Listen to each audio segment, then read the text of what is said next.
I am very excited today to bring you somebody very special. This is Pip Hare. Good afternoon, Pip. Good afternoon. Now, Pip is an ocean racer, a yachtswoman, and the skipper of this incredible machine that you see just behind us. And we're going to have a chat about the boat and then a chat about what Pip is going to do with it, which is pretty spectacular. So tell us about the boat, Pip. First of all, it's quite a big machine. How long is this one? So it's 60 foot long, and the class of boat is called an IMOCA, which effectively is an open 60. And the open 60s fit into a box rule, which means all open 60 designs have to fit into a theoretical cube. So that's 60 foot long, 4.5 metre draft, 30 metre air draft, and then its max beam, you might have me on there, I think the max beam is something like 13.8 metres. Wow. And it is clearly a very, very specialist machine, that's for sure. Let's have a walk around if we may, and perhaps you can talk us through a few of the features of this. And the one I think that's the most obvious is these fellas sticking out the side. Tell us about these. Yeah, sure. So this boat actually is a 2015 design, and what you can see sticking out the side of here are foils which lift the boat out of the water so it can fly above the water. Now, when this boat was designed in 2015, it was the first generation of IMOCA class yachts to be designed foiling, and the mode they used then in 2015 was foils that would lift about half the weight of the boat out of the water, so the boats could go into what's called a skimming mode. So they are slightly out of the water, reduced drag, reduced effect of the weight of the boat, and they were much faster when reaching in particular. This year we've upgraded the boat to take much bigger foils, more in line with current design. So these foils here we fitted and relaunched. We fitted at the beginning of this year and relaunched in July, and these foils are capable of lifting all 9 tons of boat out of the water, so it would fly about 1.5 metres above the water. That is astonishing. And just tell me about crew, because I think that's a rather interesting facet about this vessel. Well, the IMOCA class yacht is specifically designed for ocean racing and for short-handed ocean racing, in particular the Vendée Globe race, which is single-handed. So this whole boat has been designed and set up for me to race single-handed around the world. That's astonishing. Mind-blowing, in fact. That is incredible. Can we go and have a look on board, and perhaps you can talk us through a few more of the bits and pieces? Okay, so we're around at the stern now, and one thing that strikes me is it's actually quite a wide boat, isn't it? And also these interesting rudders which clearly lift completely clear of the water. Yeah, we've got a great view of some of the key features which kind of keep it fast and also reduce risk when we're at sea. So you can see the rudders at the back here. Now, the reason we have 2 rudders is because the boat is so wide and it's always heeling over. So if you had one rudder in the centre, the minute you heeled over, that rudder would have less traction because less of it would be on the water. Of course. So it's better to have 2 rudders, one on each side, and you only use the rudder on your downhill side, which means the other one we can lift out of the water, which minimises drag, but also minimises the risk of the rudder being damaged by hitting something. Of course, yeah. And the reason that the rudders are painted bright yellow is a safety precaution, so that if the boats end up dismasted and de-keeled and flip upside down, search and rescue services have got something to see. That's a cheerful thought. Fantastic. Let's press on round a bit further. I really love machinery that is focused, absolutely focused. So many things like boats and cars, it's like they have to do this, they have to be able to carry people, they have to be able to be lived on, they have to be able to do all sorts of functions. This has one function really, doesn't it, which is just to go very, very fast indeed. It really does, and actually when we go down below you'll see that kind of everything has to earn its place on the boat. There has to be a reason for it. We pay a penalty for extra weight that's carried on the boat. But the beauty about this class is that because the boats are so strong and so powerful, your physical ability has less of an impact on your success in performance, and it's a class where men and women of all ages compete on equal terms, which means that we are able to adapt the boats to suit our own physical abilities and our personal style of sailing. So each boat will be slightly different. For example, my foil design, I chose a foil design that I could easily depower, whereas some of the younger male competitors might have chosen a foil design that was more aggressive. But over a 3-month race, you're contending with so much more than just power and performance. It's a lot about problem solving, and so each individual skipper has a different solution to the overall strategy of the race. Amazing. Let's go and have a look at the foil actually before we go on board, because it's obviously we can get right out to it here. Now, my limited knowledge of foiling suggests to me that this is a Dali foil. Yes, exactly. Yeah. So these were named Dali foils originally after the shape of Salvador Dali's moustache. That's how I remember it. I think that's hilarious. And so you can see here the foil is retracted into the boat. So when we extended it, it comes a further 3 meters out of the boat, but it also drops down. And effectively what happens is, when we lean the boat over, the part of the foil after the elbow leans into the water, that kind of orientates onto the same plane as the surface of the water, and then like an aeroplane wing, it will lift us out. And depending on how much extension I have, how much underneath the boat I've pushed the foil, that determines how high out of the water the foil will go. But it is just the most beautiful piece of engineering. When you think this lifts 9 tons, and you look how fine the tip is, but also the design around this, when this foil is in the water fully under load, it's a different shape from what we see here. Wow. So the designers have had to kind of make a design that works when it's got the full weight and the full load on it. And I mean, it is just staggeringly beautiful, looks incredibly fragile. It's terrifying parking this thing, but it does an amazing job. That's incredible, absolutely incredible. Should we hop on board then and you can talk us through a few more bits? Before we go inside, we ought to have a quick chat about the rig, because that ultimately is what's driving this machine along, isn't it? So what have we got here? So these are one design rigs. So within the class, any boats built since 2012 have to have one design rigs and one design keel. So that means they're all identical basically, Exactly, doesn't it? Yeah, and this is a wing mast. So the concept with a wing mast is that you can rotate the mast to match the apparent wind, so it has less windage. Oh, I see. And the really freaky thing about this is, in a moment, if you just have a look underneath, this whole mast is being held up on a ball joint the size of my fist. No way. Let's have a look. So it is. You're right, that is pretty freaky. And so the reason that we have deck spreaders then is because when we rotate the rig, if you had a conventional spreader set up, you wouldn't be able to rotate the rig, because the shrouds would be you'd just be pulling the shrouds out of alignment. Of course. So we have these deck spreaders which basically take the shroud base really, really wide, and these spreaders are set at the same angle, but because they've increased the angle that the shrouds join the mast at the top, it means you can rotate the mast inside, and it does load the shroud up more, but it doesn't load it to the point of failure. That's probably a good thing. Yeah. And what about sails? What have you got? So I have my main sail on here, which is around, I think it's 158 square meters. And that has 3 reefing points in it, and that stays on the boom all the time. And then on top of that, I have a choice of a further 7 sails that I'm allowed to take, and they are all forward of the mast. So we've got one jib, which is actually we call it a J2 because it's a slightly smaller size of jib. So that's on my structural stay there, and that stays on all the time. And then all these halyards that you see on the deck right now, they're used to pick up whichever sail is appropriate for conditions, and fly it either off the bowsprit or inside the footprint of the deck. and I'm allowed to select a storm jib and then kind of 6 performance sails to take.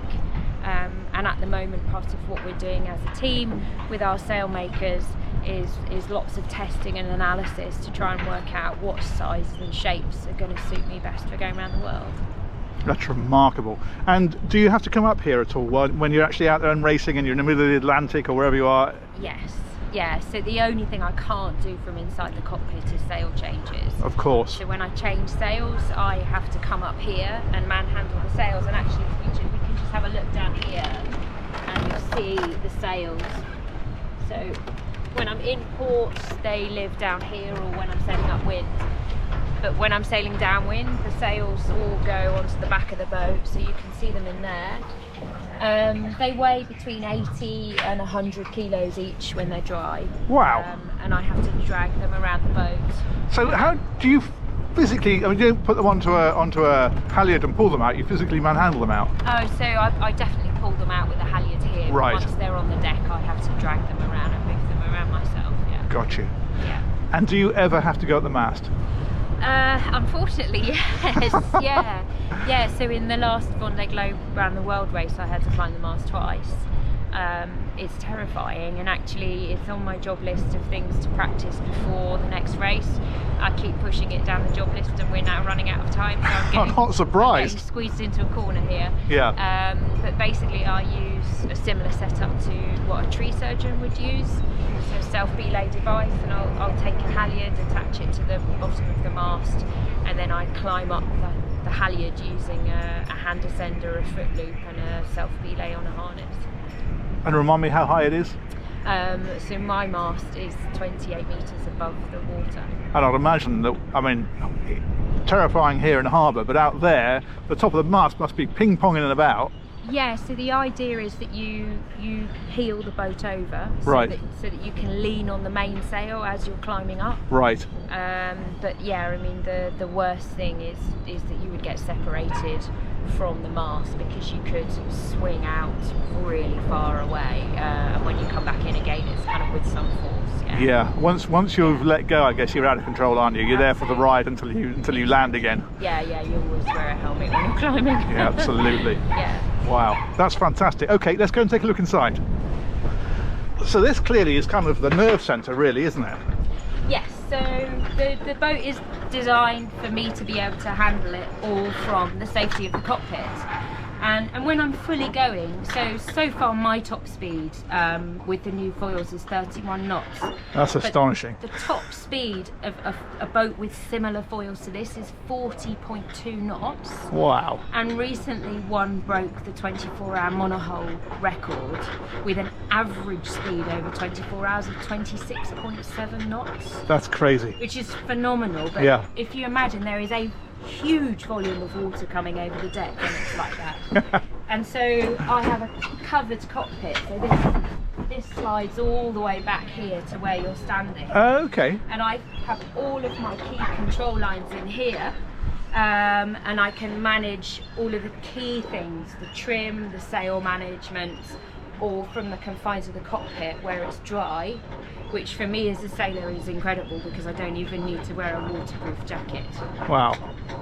So everything's managed across these 4 winches here, and I have one pedestal in the middle, and then using these different lines I can select which of the winches the pedestal will drive. Ah, okay, so that's turning this one here. So that's that one, and then if I click here and open this one, that's turning that one there.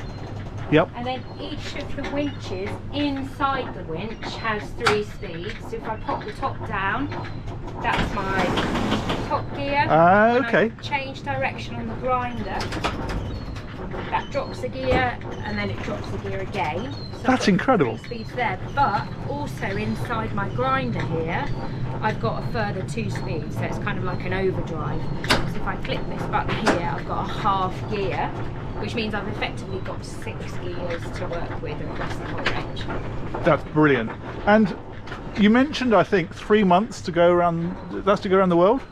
So the current record for the Vendée Globe race is actually held by this boat. It Okay. was set by a French sailor called Armel Leclerc in 2016 in the 2016 race, and the record is 74 days and 3 hours and 35 minutes.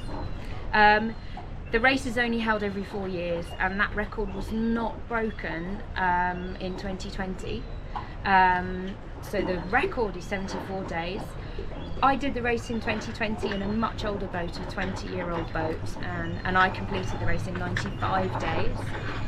But I think when the next Vendée Globe goes in 2024, we're going to see another record-breaking first place, without doubt, which would be sub 74 days, I'm sure. That's incredible. And is that non-stop? Yes, it's non-stop. So the rules of the Vendée Globe are non-stop, unassisted and alone. That's mind-blowing to think about. It really, really is. So you've got to sail the boat as fast as it will possibly go, 24 hours a day, 7 days a week for that period of time, and cook and eat and sleep and fuel yourself and deal with problems and try and win. I mean, any one of those things on its own sounds ambitious. But, yeah, there's a lot to do. So if we pop down below, I can kind of show you what it's like living on board of it. Perfect.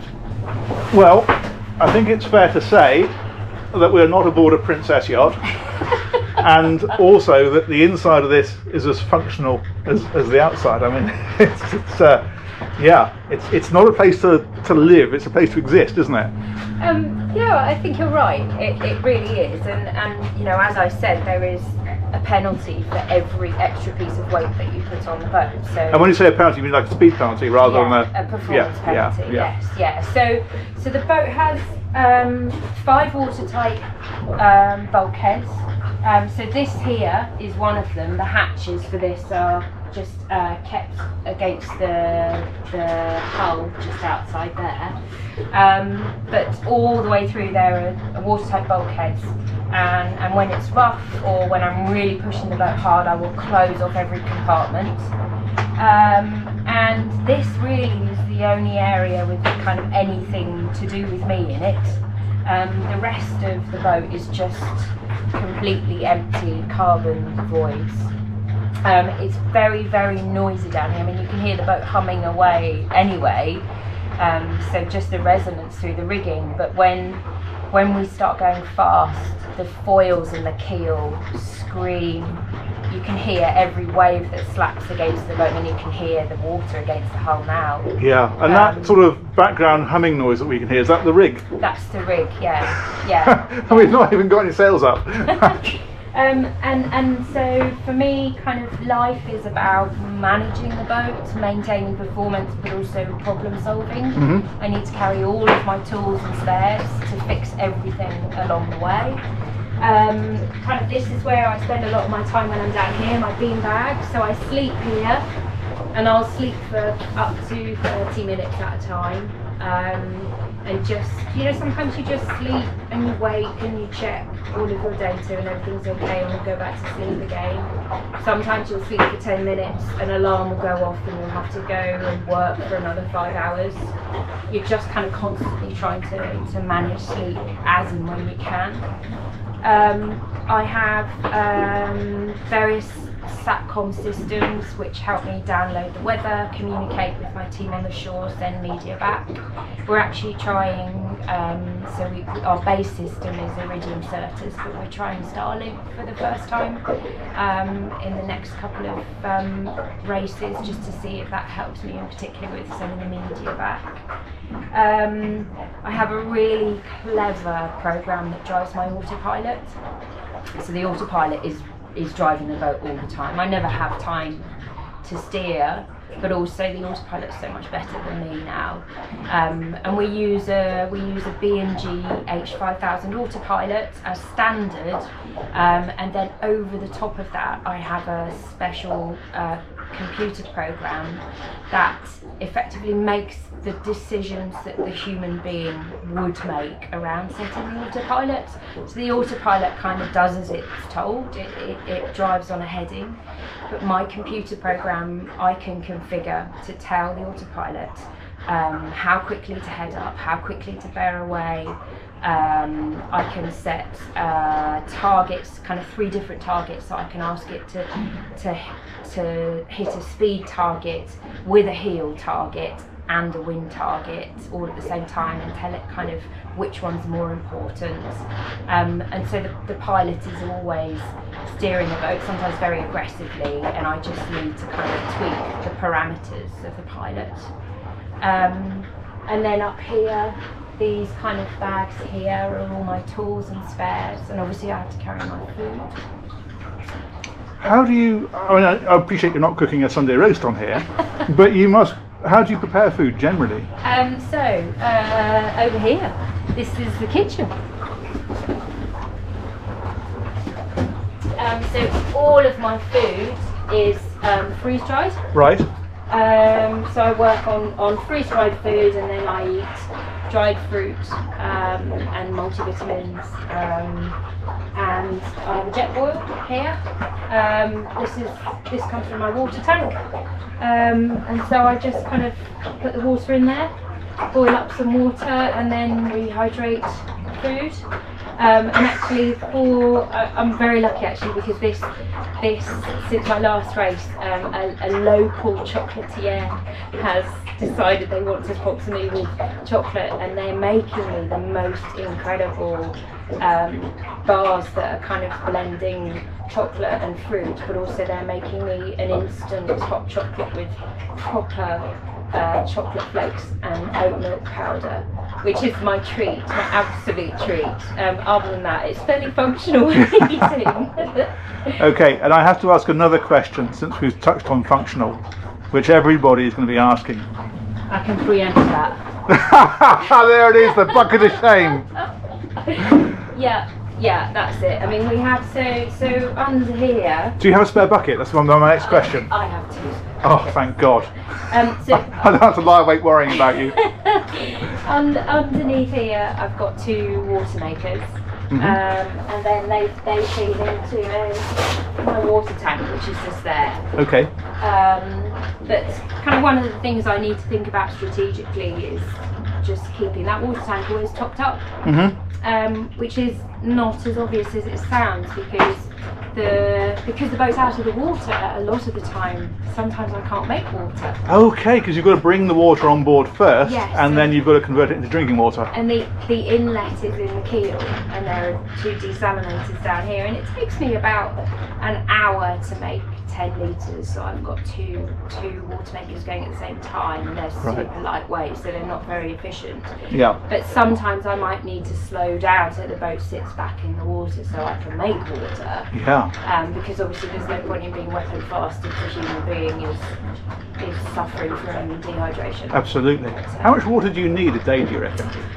So I work on about 5 litres a day, and maybe 6 in the tropics. That's not a lot, is it? It's enough for me. Fair enough. Yeah, it's enough for me. I mean, that's just kind of making sure that, you know, I'm really keeping tops up on fluids. Yeah. But also, we don't really wash very much. Right. Fair enough. No. Well, if you're on your own, I don't suppose it matters too much. No, it doesn't. No, and I think, you know, when I do wash, I just do it with buckets of seawater. Yeah. And you might kind of rinse your face occasionally, but yeah, I mean, the human body can actually put up with a lot more than you think it can. Yeah, and I'm getting the feeling you've tested that. Yeah. Wow, that's astonishing. And all this kit behind you on the bulkhead then? Yeah, so obviously, I mean, electronics and tech is a massive part of not only keeping me safe, but the performance. And so we've got various different things here. So this year, one of the upgrades I made was I went to digital switching with all of my onboard electronics. So it's all 24 volts, and this is the master panel here. So everything is digital switching with the ability to kind of override. If the panel fails, I can override using the fuses in here. We've got my BNG pilot here, and then this is the BNG processor, and then I have 2 other processors. So this is a processor from Exocet, which is a small company in France who make these things which are very bespoke for ocean race yachts. So what does that actually do? So it collects data from all over the boat, all manner of things, and it does a number of things. So it's processing the data for me and for the autopilot and for my navigation purposes. It also has the ability, so for example, at the top of the mast I have 2 wind wands, because it's fairly likely one will break, and then I have a third one at the base of the mast, and my Exocet processor is plugged into all 3, and it knows what the hierarchy is, and if one of those wands fails to produce data, it will automatically switch to the second source, which means that things like my autopilot will have a constant flow of data even if one of my data sources breaks, which means just continued performance, and it is not reliant on me to realise that there's a problem and then fix it. And so that's telling it things like wind speed, direction, that kind of thing, I guess? Yeah, so I mean all the data that goes in there, we've got wind speed and direction, we've got the heel of the boat, obviously we've got boat speed, we've got compass course over ground, we've got the rate of turn of the boat, the pitching moment of the boat, the yawing moment of the boat. It has depth as well, although that's fairly irrelevant most of the places I can imagine. And sea temperature and kind of all of the environmental data, but also the data that the boat's generating itself. And talking of pitching and yawing, do you ever get seasick? Actually, no. Touch wood. Not yet. Never yet. Wow. But I don't believe that any of us are completely immune to it. So I'm just waiting for the time and the conditions. And I suppose then moving on a little bit from the boat, I think the next obvious question is, how have you found yourself here doing this? How does this come about? Because it's quite unique, isn't it? There aren't many people in the entire globe doing what you do. No, it's a fairly niche area of the sport, but it's something I first kind of read about when I was a teenager, and I knew I wanted to have a profession in the sailing industry, and for me solo ocean racing seemed like the hardest discipline there could possibly be, and so it really appealed to me. See, that's the difference between someone like you and someone like me, because I'd say that's the hardest discipline there is. That's the one to avoid the most. I think I just love it as well, because it is, it requires so much. It's not just about your sailing ability, it's about your ability to understand what all of this does. Oh, absolutely. The sailing, it strikes me, and I've learned so much just from coming on here and talking to you, and it strikes me the sailing bit is the least of your worries.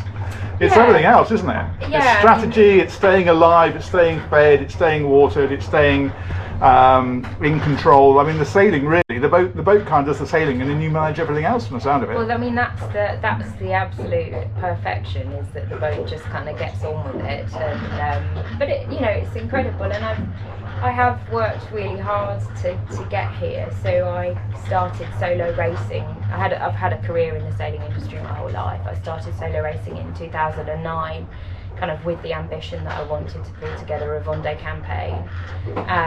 And last year I went for the 2020 Vendée Globe race, but with a very old boat, and did very well, which kind of enabled me to build this team now. And I'm super proud, because I'm actually the CEO of one of Britain's only ocean race teams, as well as being a female skipper, kind of within a very male-dominated sport. So yeah, it's great to be here, but there's still so much more to do. It is phenomenal. I'm genuinely so impressed with the whole thing. I just think it's incredible, and I'm going to be following your progress.